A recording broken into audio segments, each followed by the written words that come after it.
சர்வ வித்யாய விதேஷ மகாகண மங்களாய மங்கள ஈஸ்வராய அஷ்ட சரீர மகாகண மங்கள ஈஸ்வர அனுகூலகாஸ்து விவாக பிராப்த அஷ்ட சர்வ கல மகாகண சர்வ மங்கள அனுகூலகாஸ்து.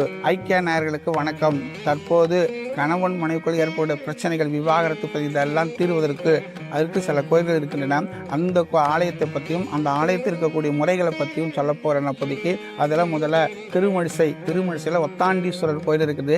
அந்த ஒத்தாண்டீஸ்வரர் கோயிலில் சிவன் பார்வதி 2 பேரும் தம்பதிகளாக இருக்கக்கூடிய இடம். அந்த தம்பதிகளுடைய கோயிலில் திங்கக்கிழமை போயிட்டு 11 அகல் விளக்கு இழுப்பெண்ணை வாங்கி தீபம் ஏற்றி வர விசேஷம். அந்த கோயிலுக்கு குற்றம் பொருத்த நாதன் சொல்கிற அமைப்பு உண்டு. இந்த குற்றம் பொருத்த நாதன் கூடதால் அந்த இடத்துக்கு கணவன் மனைவிகள் எவ்வளவோ பிரச்சனைகள் இருந்தாலும் அந்த ஆலயத்தை சென்று வந்தால் கணவன் மனைவிகளுக்கு பிரச்சனை அனைத்தும் தீரக்கூடிய வழி உண்டு.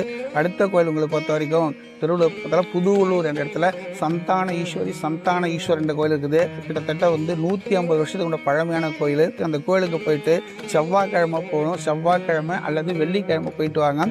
அங்கே 7 அகல் விளக்கு நெய் தீபம் ஏற்றிட்டு சந்தான ஈஸ்வர் 2 பேருக்குமே மாலை வாங்கி சாத்திட்டு உங்களுடைய பிரச்சனை சார்ந்துட்டு நிச்சயமாக அந்த கணவன் பிரச்சனைகள்லாம் தீர்றதுக்கான வழியும் சொல்லக்கூடிய அமைப்பு உண்டு. அடுத்தது மண்ணூரில் அகத்தீஸ்வரர் கோயில் இருக்குது. அந்த கோயிலுக்கு புதன்கிழமைக்கு சென்று புதன் அல்லது சனிக்கிழமை சென்று 11 அகல் விளக்கு வேப்பெண்ணெய் தீபம் ஏற்று அங்கு நம்ம அர்ச்சனை செய்து வந்தால் நிச்சயமாக கணவன் மனைவியோட பிரச்சனைகள்லாம் தீர்றதுக்கான வழி ஒன்று சொல்லக்கூடிய அமைப்பு ஒன்று சொல்லலாம். திருவேற்காடு வேதபுரீஸ்வரர் கோயிலுக்கு அந்த வேதபுரீஸ்வரர்கள் சிவன் சக்தி 2 பேரும் தம்பதியாக இருப்பாங்க.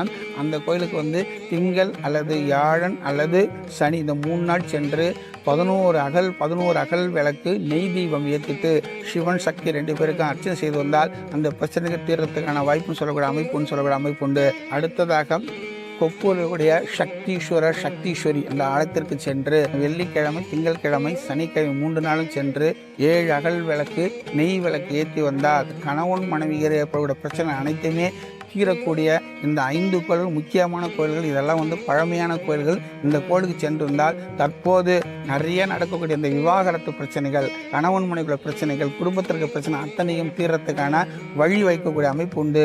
அடுத்த வாரம் இன்னும் துன்பம் தீர்க்கும் தலங்களை பற்றி பார்ட்டாக நான் சொல்ல விரும்புகிறேன். நன்றி, வணக்கம்.